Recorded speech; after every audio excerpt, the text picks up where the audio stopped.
Thank you very much, Pro-Chancellor, for the introduction. Acknowledge the Dean of the Sydney Medical School, Stefan, the convener, faculty present, students and ladies and gentlemen. And thank you to the Sydney University Medical Society for inviting me here. It's the first time, I'm afraid to say, I've ever been to this beautiful, beautiful campus.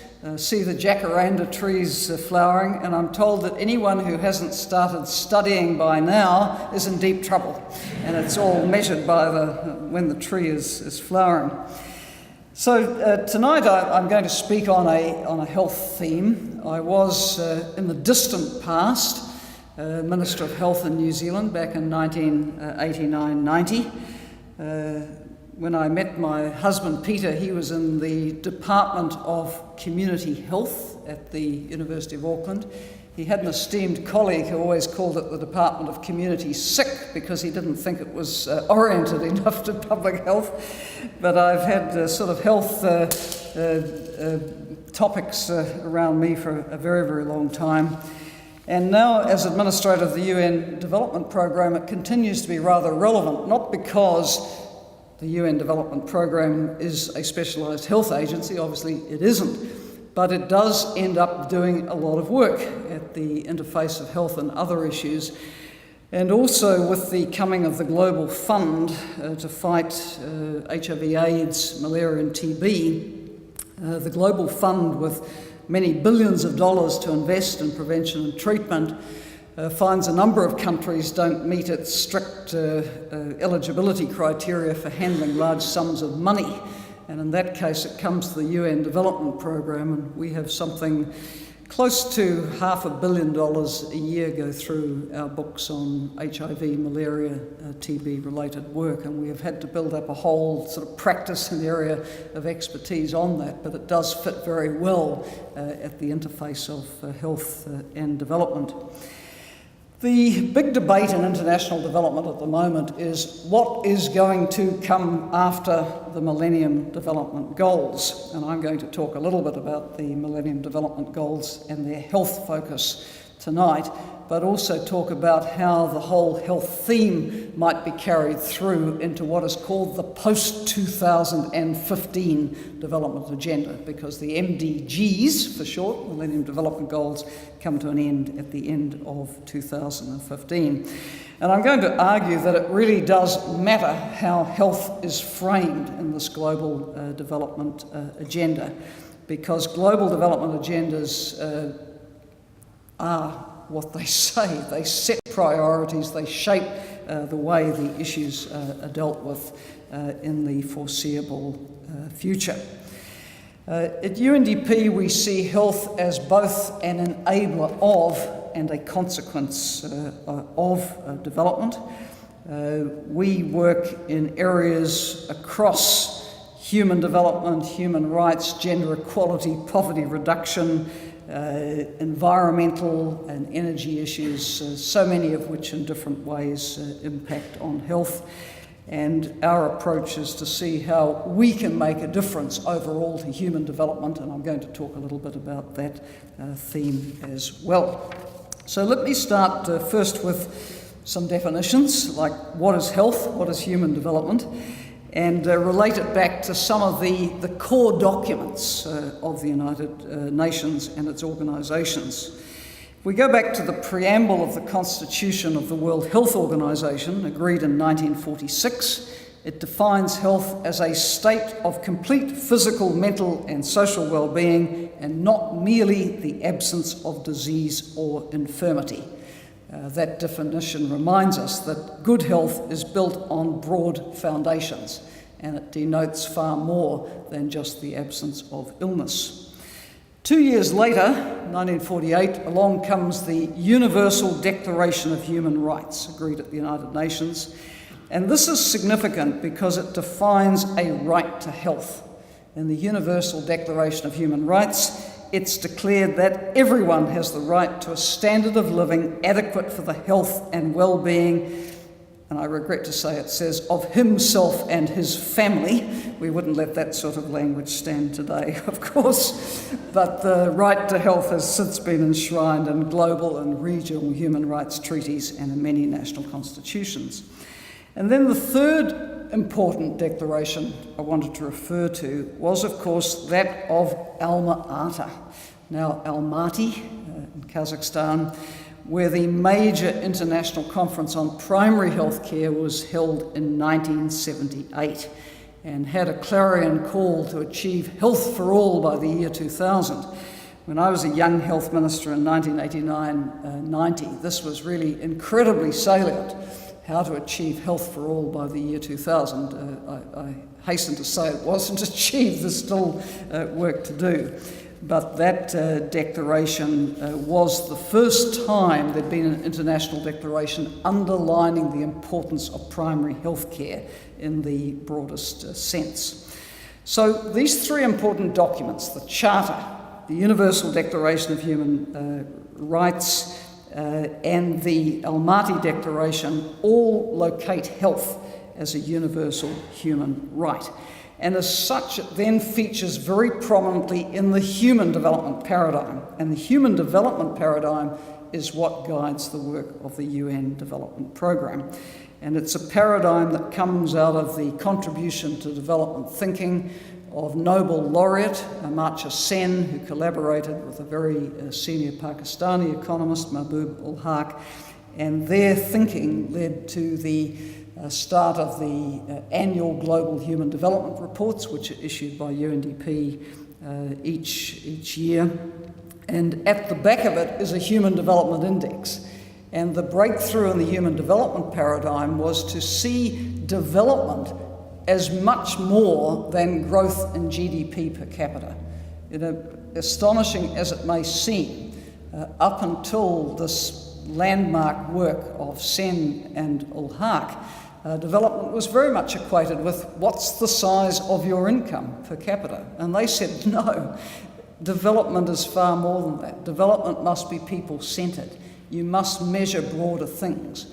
And in the Human Development Index, health is one of the three pillars of the index. Health, education, and yes, GDP per capita, because it's not irrelevant, but nor is it the only thing we should measure development by. Stefan, in his introduction, mentioned Syria.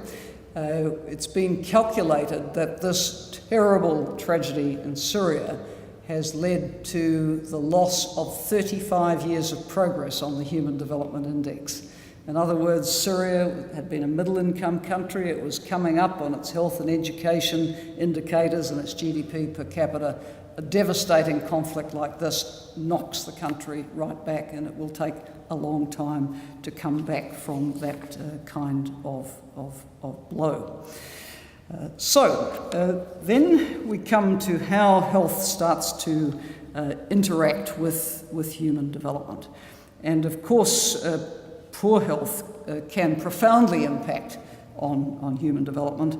We can take the HIV epidemic as providing a very stark example. Even in low-level HIV epidemics, the economic and social impacts on human development are quite devastating, and not only at the household level, at the national level as well. There was a study in 2011 by UNDP in several Southeast Asian countries which looked at how AIDS was driving families into outright poverty. And AIDS, like other chronic conditions, and we can describe it as a chronic condition now because people can live with appropriate medication, it has been a widespread cause of impoverishment and really holding human development back. And beyond the economic impacts, HIV and AIDS continue to engender stigma and discrimination, which in turn threatens human dignity, human rights, and human development. We've also seen how the impact of economic downturns on health can be similarly profound. If we look at what happened with the collapse of the Soviet Union, it was accompanied by a sharp and devastating decline in life expectancy of the citizens of the former Soviet Union. And I understand it can also be shown that in Greece, with the macroeconomic crisis and the response to it, there have been increases in HIV infection and a resurgence of malaria. However, we don't find that relationship of economic status to health is always straightforward. In Africa, for example, HIV has disproportionately affected countries which are a bit better off and people who are a bit better off. When there was economic collapse and hyperinflation in Zimbabwe, there was also a decrease in HIV infection, not an increase. So to understand the impact between HIV dynamics and economics takes us beyond absolute wealth and poverty into framing AIDS as a disease around inequalities, with overlapping gender and economic dynamics which create very fertile ground for HIV-related risk behaviours. Then we look at economic growth. Does it predict what health outcomes for a country will be? Well, not necessarily either. We look at some of the world's poorest countries whose economies contracted with a lot of the problems they've experienced, but still, for various reasons, saw their health status or life expectancy go up. So other factors are at work here. And at UNDP, we would say that while economic growth will generate higher living standards, desirably, and better services, it isn't destiny as to what happens to health. What matters is the policy choices that countries make across issues and sectors, including finance, trade, agriculture, housing, urban planning, education, and the law. All these things will shape the extent to which health is prioritised and how effectively and efficiently resources are translated into health investments. And these also shape the decisions people will make about their own lives, including their health. So in summary, the nature of the link between health and development depends on the extent to which we choose to make health a development objective. And that is one of the fundamental questions driving the framing of health in the new global development agenda, and also why the discussions about it are so important. If we want synergies between health and development to be positive, we have to choose to make that so.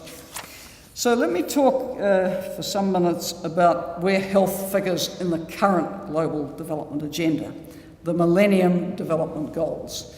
Millennium Development Goals followed the Millennium Summit of the United Nations in 2000, which I went to myself as a young Prime Minister and signed the Millennium Declaration. And from that declaration come the goals. 3 of them explicitly addressing health outcomes. MDG 4 on reducing infant and child mortality with specific targets. Similarly, MDG 5 on maternal health, seeking to reduce by 3/4 the maternal mortality ratio and achieve universal access to reproductive health. And then there was MDG 6 on combating AIDS, malaria, and other major diseases, which includes specific targets around HIV, malaria, and TB. Now, these MDGs were time-bound, targets to achieve by the end of 2015, very clear and very measurable targets. And they did succeed in getting a lot of action and resources directed around these priority areas. The Global Burden of Disease study suggests that the rate of decline in mortality in those areas targeted in the MDGs has been rather significantly greater than the trends in those areas before the MDGs were launched would have suggested. So the focus, the resourcing, the action from the global agenda setting really does matter. I might say that doesn't necessarily mean we're going to achieve the targets, because for many countries they were quite a stretch. Child mortality, for example, at the global level has declined about 47% since 1990, which was the baseline date. But then it was supposed to reduce by 2/3 by 2015, and obviously it's not on track to do that. On the other hand, the HIV story is quite an encouraging one, and I think not least because of the focus and resources that have come with the Global Fund. A little more than a decade ago, practically no one in the low and middle income developing countries had access to HIV treatment. By the end of last year, not far short of 10 million people in such countries were on that treatment. Maternal mortality is a rather longer story. It had declined by almost a half from the baseline year of 1990, but that's obviously not fast enough to achieve the 2015 target of a 75% decline. And the world is also well off track in assuring universal access to sexual and reproductive health services, with only around half of all women in poorer countries getting the recommended amounts of reproductive health care.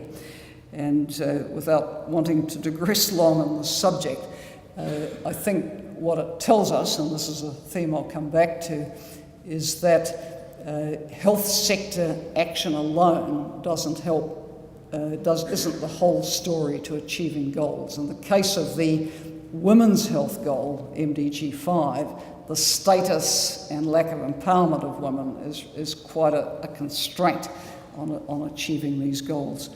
I was just recently in one of Africa's poorest countries, Chad, in North Central Africa, where the rate of access to antenatal services for women is 12%, and only 10% of the women get screened for HIV when pregnant. So with HIV starting to climb, the rate of transmission to children obviously is going up as well.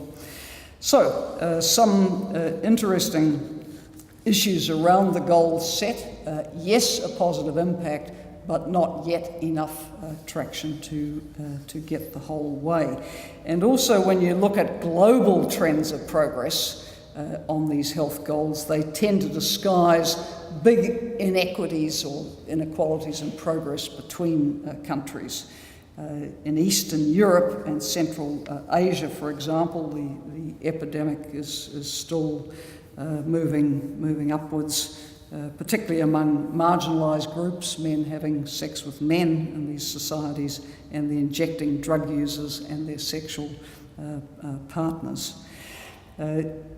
Now, there have been some worrying trends in what we call the policy environment around marginalised groups who are most vulnerable to the spread of a disease like HIV.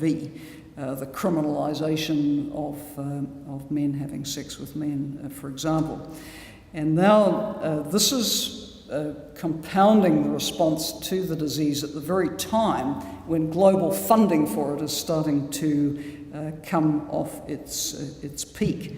As well, recently the WHO, with the best intentions in the world, has changed its treatment guidelines, saying that a much larger group of people should be eligible for antiretroviral treatment. And so how that is to be funded as funding comes off peak is going to be rather challenging. So I make those points to underline that any complacency about winning the war on HIV is extremely dangerous, and that you get reversals in progress if you don't continue to keep a very strong focus. So, how then to carry on from where we've been in the global development agenda on health to what might this agenda look like after post-2015? Now, perhaps just a word on how these agendas are determined.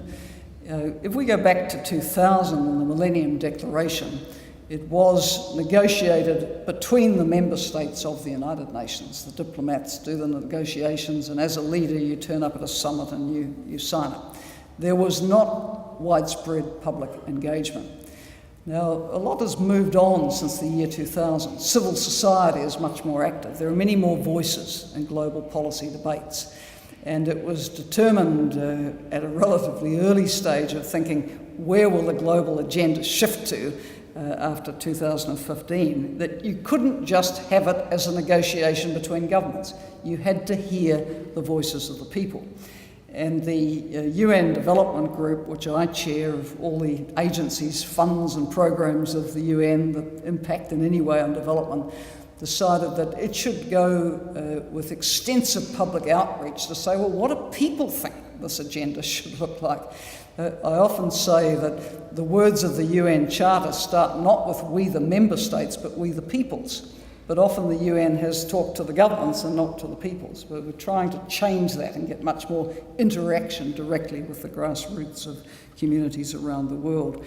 And so there's been a huge outreach effort with national consultations in about 88 plus countries, big global thematic consultations, not just in conferences, but a lot virtually online, and then a huge global survey. And believe it or not, the number of people engaged in one way or another, responding online, taking part in various community-based meetings, has gone to over 1 million people.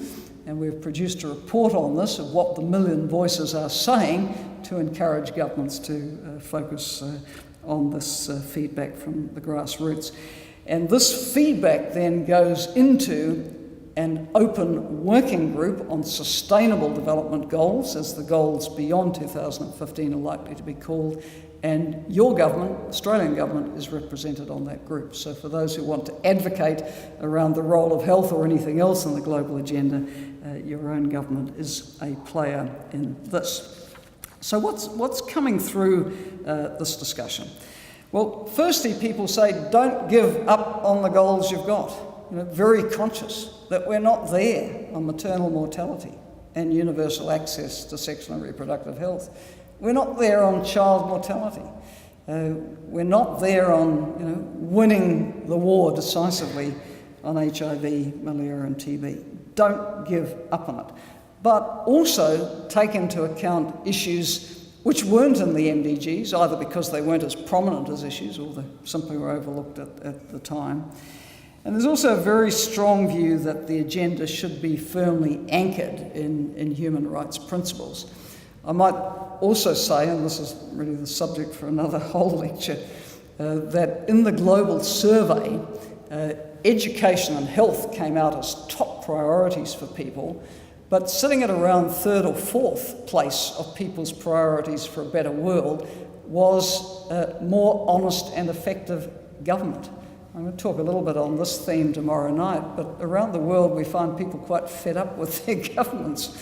And often when I'm interacting on social media about the importance of better governance, you get a flood of tweets back from people saying, my government's corrupt, my government's hopeless. So this really is coming through, that people want the quality of governance, corruption, ability to deliver services, which is very important in health, coming through in the new agenda.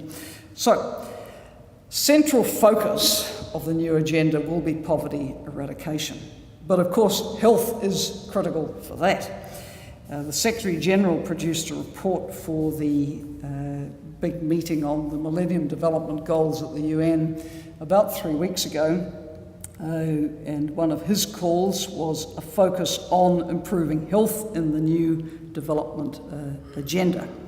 And there's a number of proposals that are coming through as to what then health could look like in the new agenda. Starting at the sort of overarching concept of an objective around ensuring healthy lives, which is a little bit like Back to the Future of the Almaty Declaration on Health for All by the year 2000, but I think is important at that level. But there's also various other proposals, and I want to just unpack them and talk a little bit about them, because, as I said at the outset, how health is framed in this agenda matters rather a lot. So first point, of course, is tackle the unfinished business of the Health Millennium Development Goals. And don't take the focus off these vital areas. of babies and children being able to survive, women being able to survive pregnancy and childbirth, turning the tide decisively on HIV, malaria and TB. We have to keep progress on these vital issues and avoid slipping back. And slipping back is a concern on HIV. I was concerned that in New Zealand the rate started to tick up a little bit. Take this very state of New South Wales, where about 3 months ago the Health Ministry reported that 409 new cases of HIV infection were recorded in 2012. That compares with 330 new cases the year before. So it's on the rise. If you don't keep a relentless focus on prevention of this disease, it begins to get away on us again. Uganda, which had really very successful campaign led by the president against horribly high rates of HIV, got it down to about 6%, starting to move up again. When I saw the president a few months ago in Kampala, I said to him, "Mr. President, we need to hear your voice on this issue again because you were so effective in the past." And he said, I need a new message. And I said, "Well, what was your old message?" And he said, "Well, I used to say if you get HIV you will die, but now I can't say that because of antiretrovirals." And he said, "I need help to formulate a new message." But I think if you dig into that a little bit more, because of antiretrovirals, of course, people do live and can live lives of quality. And perhaps sometimes that takes the focus off the importance of preventing something that is preventable. So we need to give a lot more thought to effective campaigns on this issue. In trying to meet the health goals and finishing the unfinished business, UNDP has led an effort with the UN development agencies overall to focus on what is stopping countries reaching particular goals. Now, you might say that's a very obvious question to ask, but it's not always one that is asked. And so we developed what was called an MDG acceleration framework, and we persuaded by now something like 50 governments, development partners, civil society, range of stakeholders, to look at why a strategy to achieve these goals wasn't working in a country. And if you take, for example, Millennium Development Goal 5 on maternal health, and start to ask the questions, well, why isn't the maternal mortality rate coming down or coming down faster?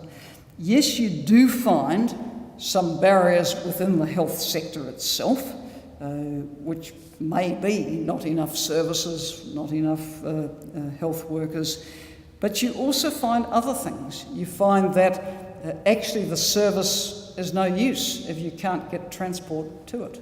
It's no use if you can't afford to pay for it.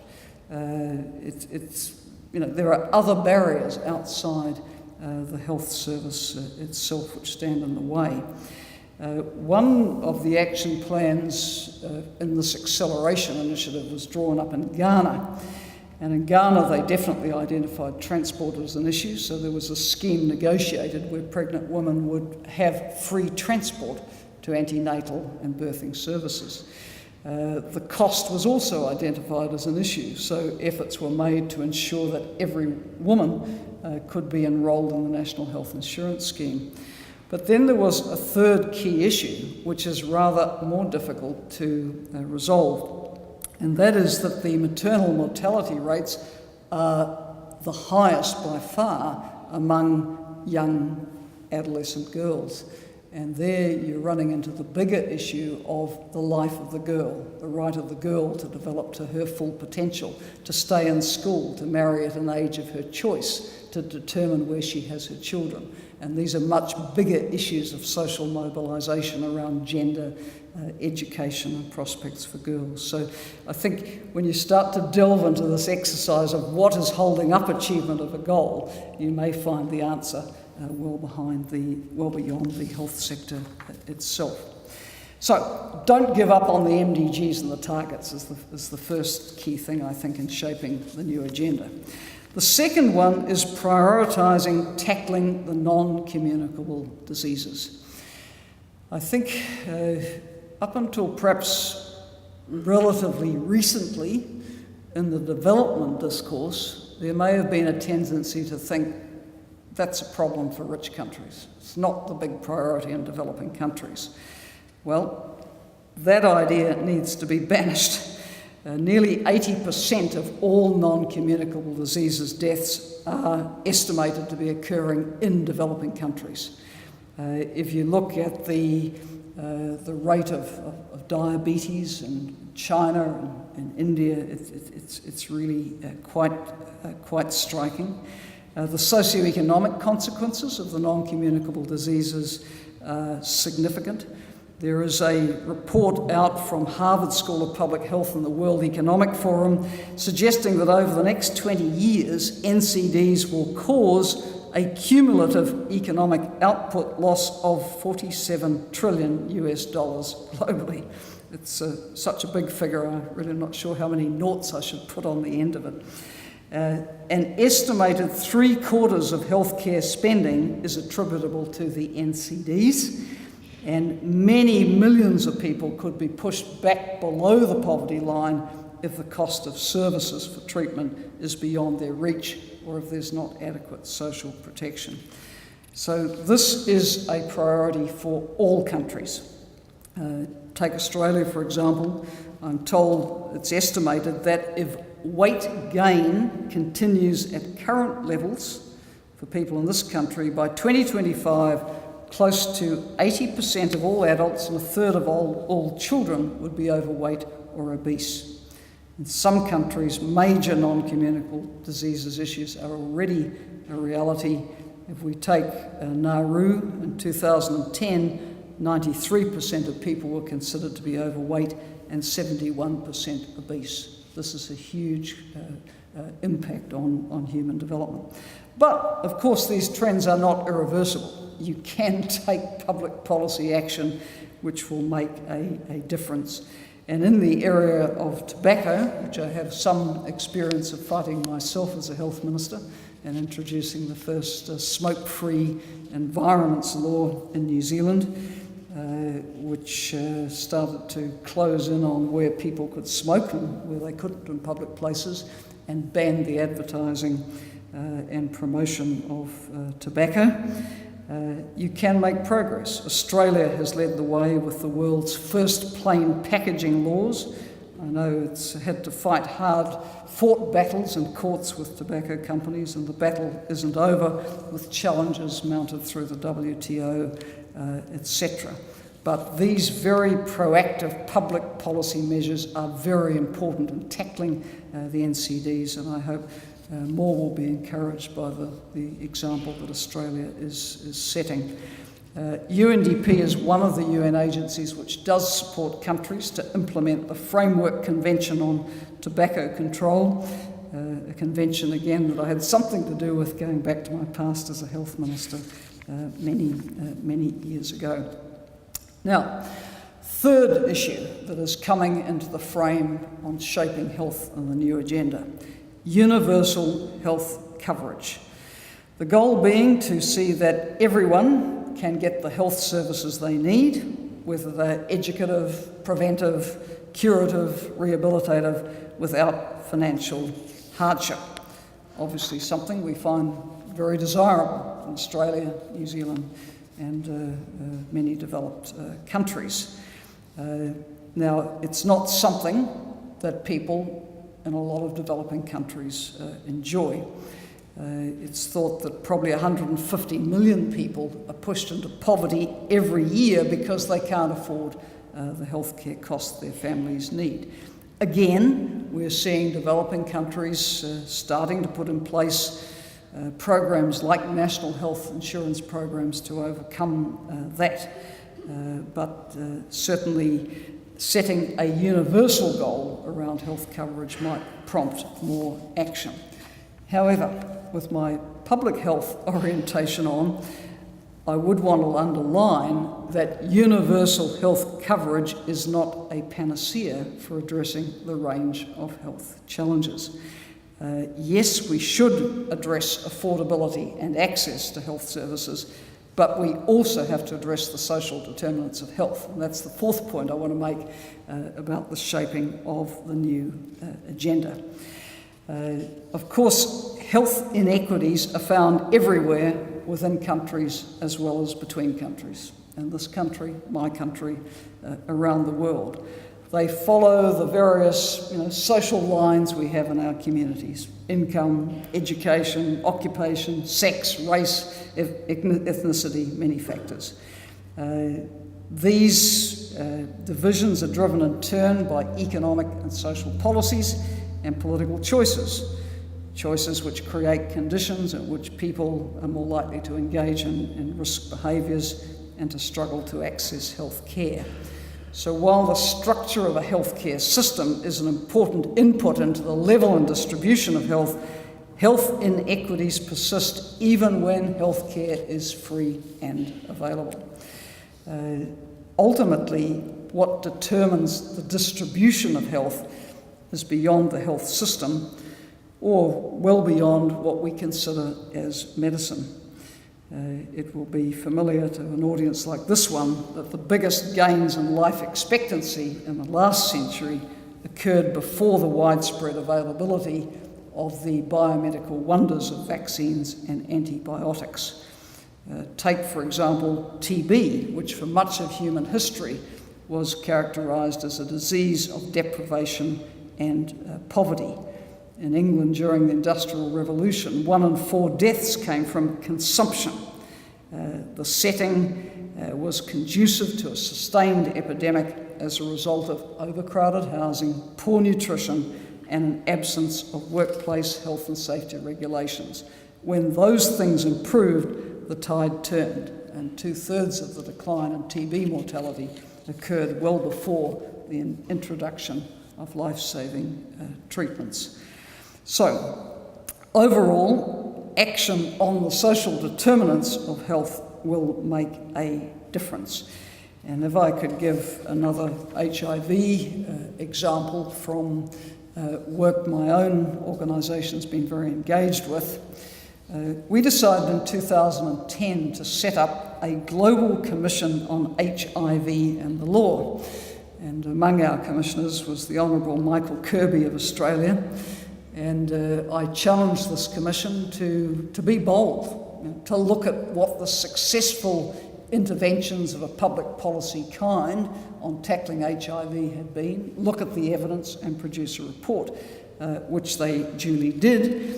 And it showed that effective HIV responses so often entrenched in bad laws and policies which criminalise certain behaviours and stigmatise certain groups of people.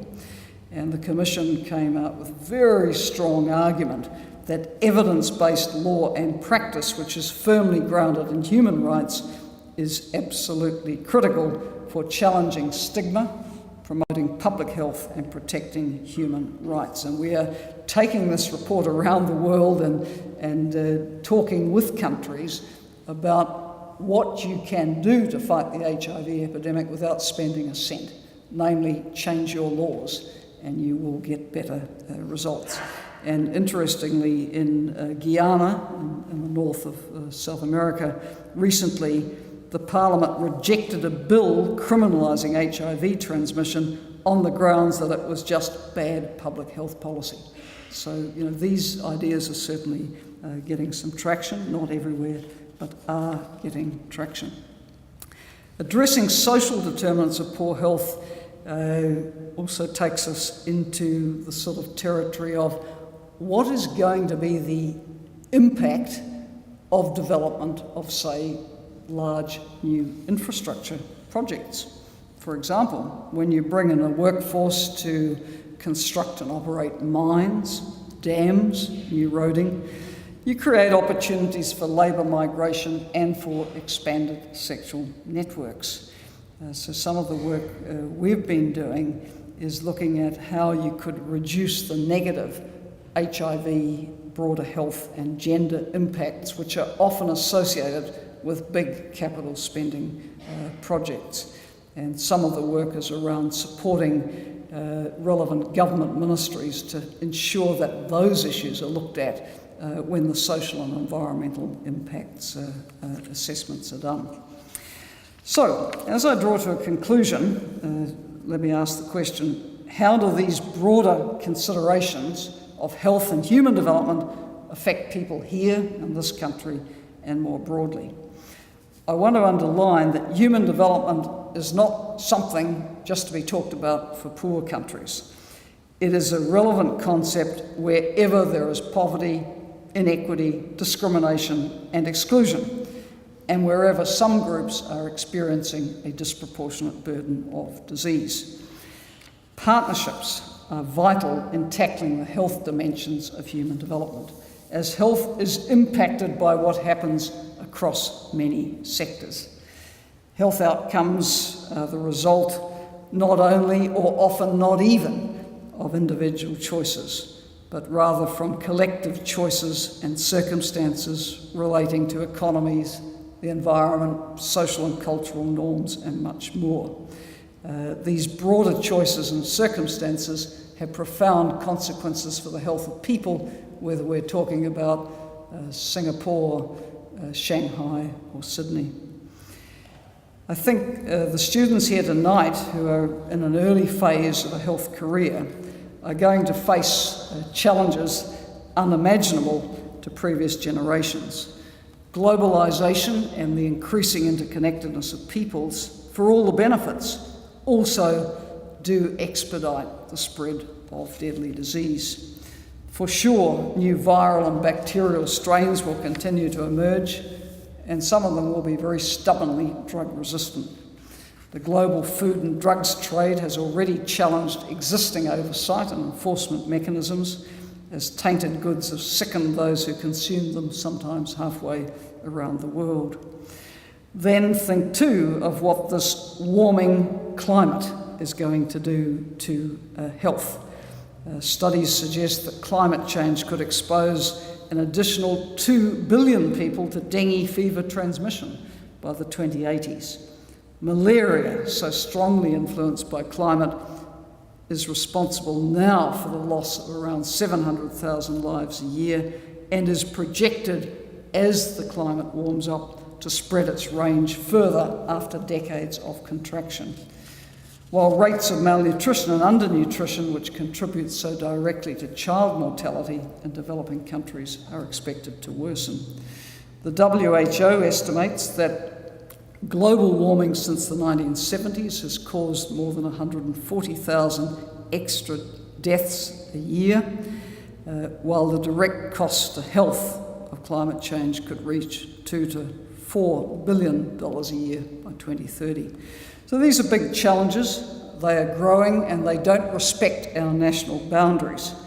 They're going to demand expanded partnerships across countries, multiple sectors impacting on health, governments, development partners, civil society, and more. And it's going to be very important in tackling these global health challenges to bring the health community and the development community together, because often these communities speak very, very different languages. And I guess I can say in conclusion that the UN Development Programme is one of those organisations which endeavours to link people across sectors, looking at the multiple facets of poverty and how these issues all impact on each other, and how health is so intimately linked to the state of equity, inequity, equality, inequality, poverty, wealth, and the circumstances in which we find ourselves. Thank you.